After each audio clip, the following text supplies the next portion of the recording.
The Church of Virgin Mary, the famous church, is located in Samalot Center in Elminia Governorate. It comprises a rock-cut church that dates back to the sacred journey of the Sacred Family in Egypt. Here in Sawada village that follows the center of Elminia and Elminia Governorate too, there is another cave or church that was cut out in the rocks in the 11th century.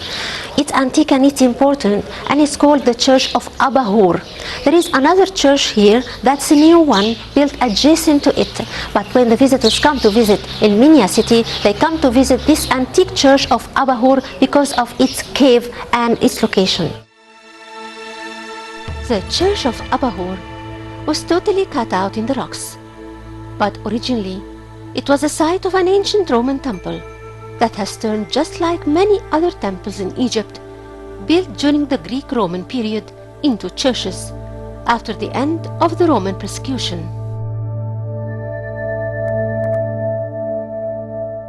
The entrance to the church is a vault cut out into the rocks and reaches a hall that's quite impressive with its width and vastness of area and great condition.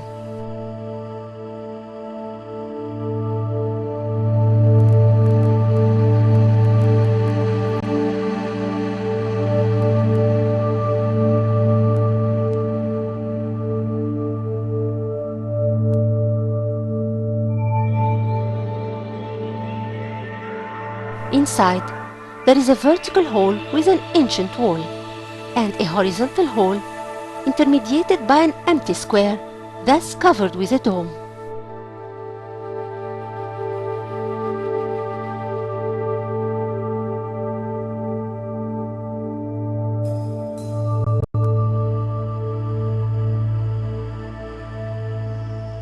In front of the court, there are two altars cut out in the rocks. The northern one is from the Roman era.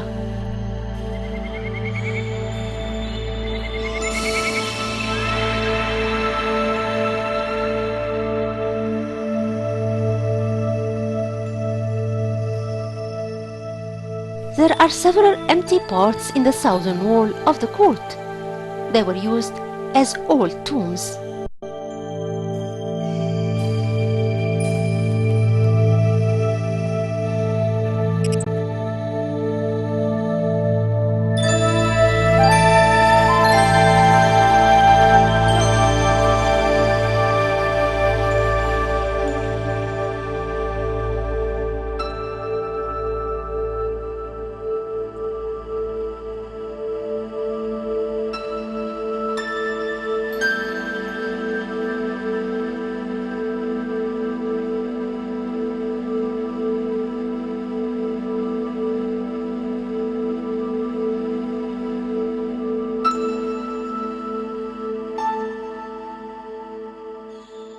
The chest boxes, where people ask for wishes and donate or promise of certain givings in case their wishes come true, are there too, together with pictures of saints.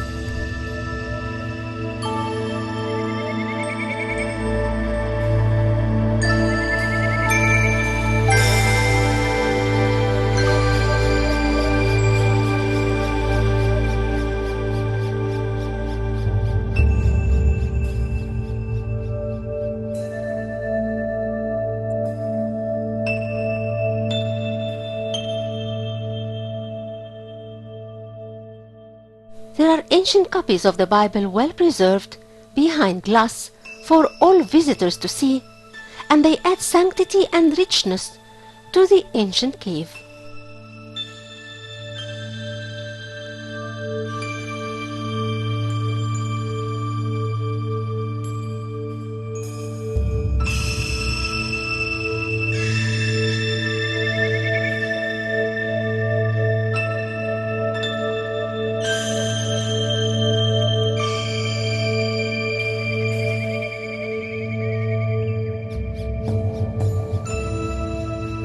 The altars are made of wood that's inlaid with crosses made of ivory.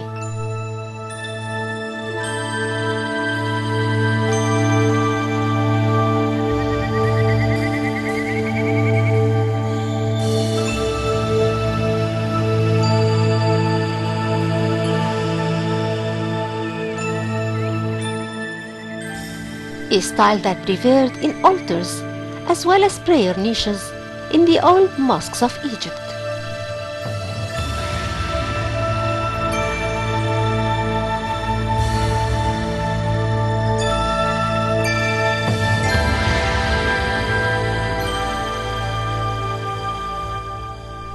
There are ancient stone jars used in the old church or the monastery for water use, and are kept in the church as well. The church of Abahur is still used till today, being a part of the big church of Dimiana and being a part of the Christian heritage which the Copts of Egypt cherish and like to keep in their hearts and mind forever. The Christians come and pray in front of the altar and pay tributes to the icons of their saints, an image which is found in all the ancient churches and the monasteries of Egypt.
The stable of Antar is a magnificent monumental site and one of the rare monuments of Queen Hatshepsut, who has left us with her perfect temple in the west bank of Luxor.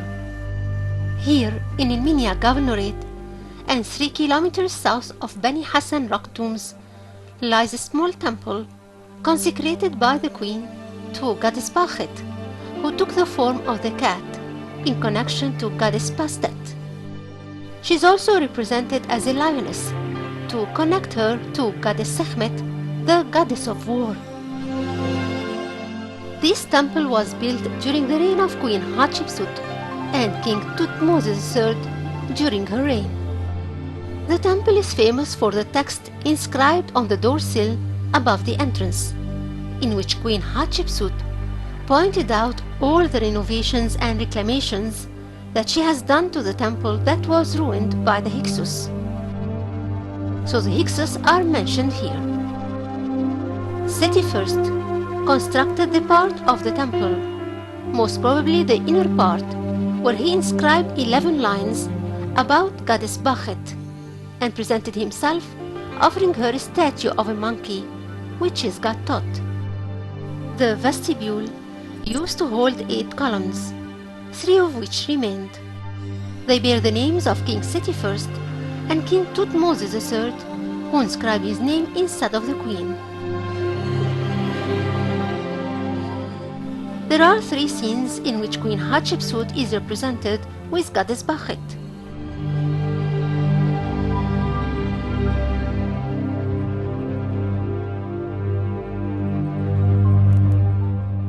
In the niche of the room, at the rarest part of the temple, there is a place for the statue of the goddess.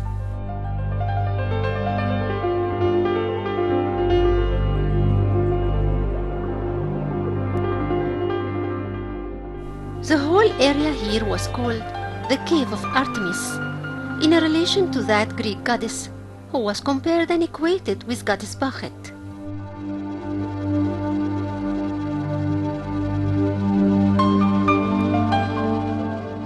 There is a serenity in this secluded place that brings inspiration and unmatched spiritual feeling, yet common among the ancient Egyptian monuments.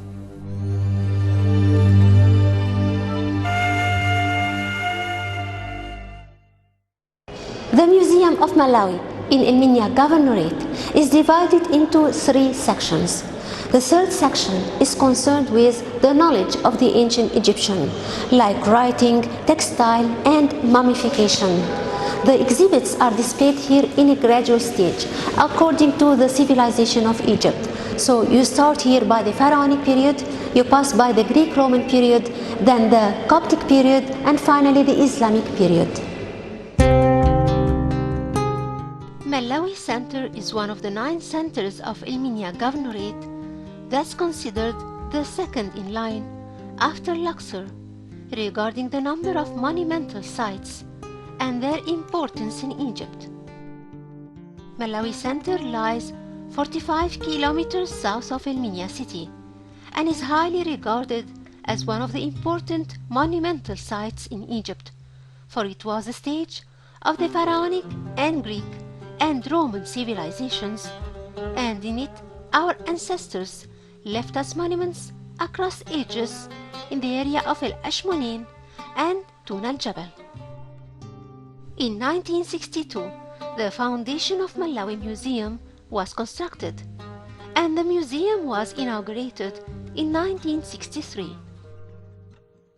It was restored in a very big operation of restoration during the last years, to be divided finally into 3 sections.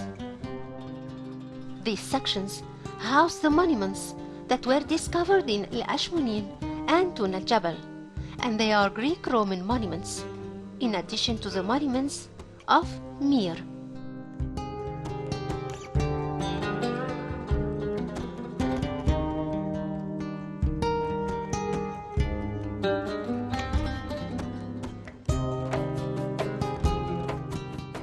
The first hall displays the pottery that reflect the daily life of the ancient Egyptians. The fertile land of Egypt provided the people with mud and silt that were natural fertilizers for the soil and are also perfect as natural elements for the manufacture of pottery.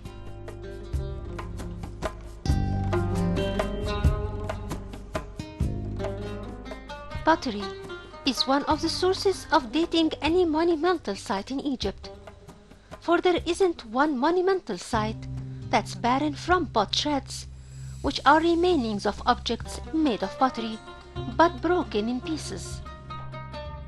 The pottery making differed from one place to another and from one time to another, not just in the material, but also in the designs painted above them, and that differed across ages too.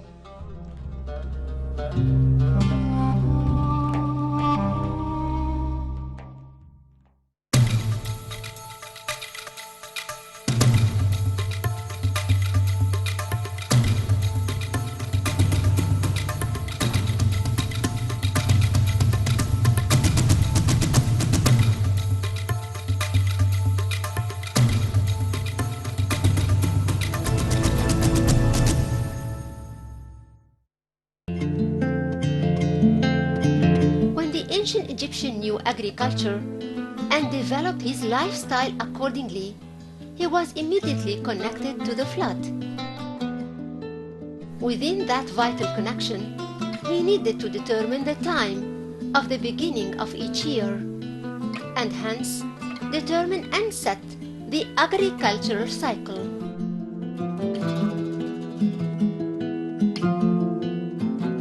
Since the stars were shining in the clear sky of Egypt in an unmatched beauty, the sights of the Nile Valley's dwellers must have been drawn to them since a very early stage of history. In 2773 BC, the astronomists of Uwun city created the solar calendar, in which they divided the year into 365 days, divided into 12 months. Each month had 30 days, and the last days of the year were festival days, in which the country celebrated the birth of 5 members of a family of gods. They are the family of Osiris and Isis, and Set and Nephthys and Horus. The ancient Egyptians must have known the Nile calendar to determine the year calculation before the solar calendar. That calendar started with the arrival of the flood to a certain area that was of political or religious importance. It was essential to set a location to be a formal base and source of measurement. Memphis was the capital of Egypt then, so it was chosen, as well as Philae Island in Aswan, where the mythological sources of the Nile exists in Bigay Cave, and thus a Nilometer exists there.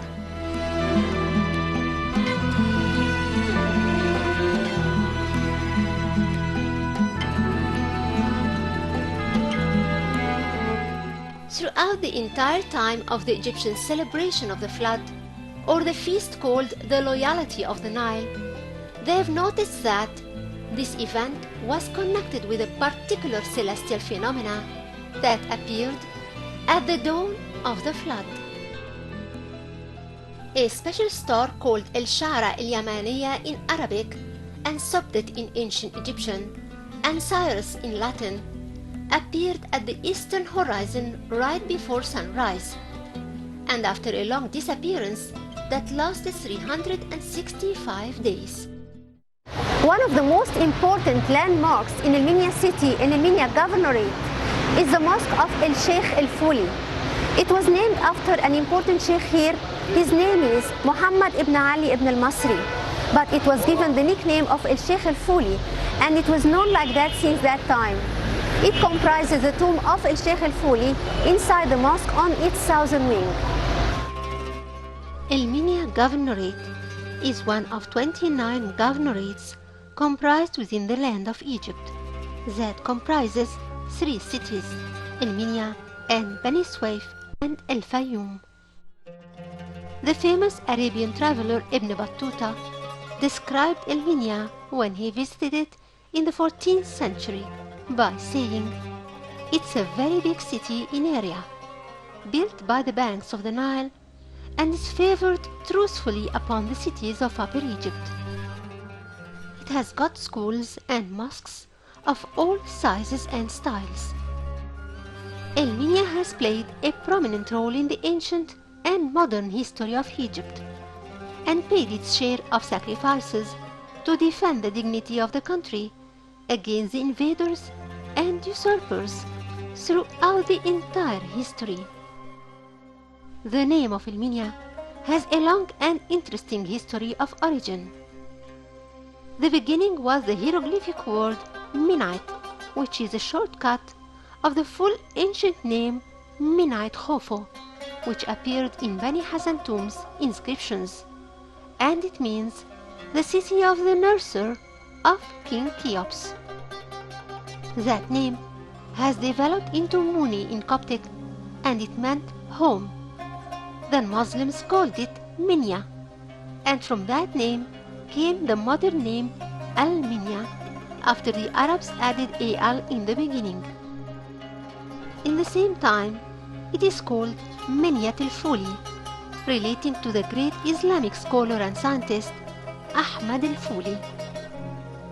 The unique status of El Minya and remarkable grand history is affirmed by the monumental sites which it comprises, and there are 5 historical ages that left architectural sites spread almost all over the governorate. The circles of the Egyptian history are completed through the pharaonic history with all its stages, the Old Kingdom, the Middle Kingdom, and the New Kingdom. Then were continued in the Greek-Roman period and the Christian and Islamic period.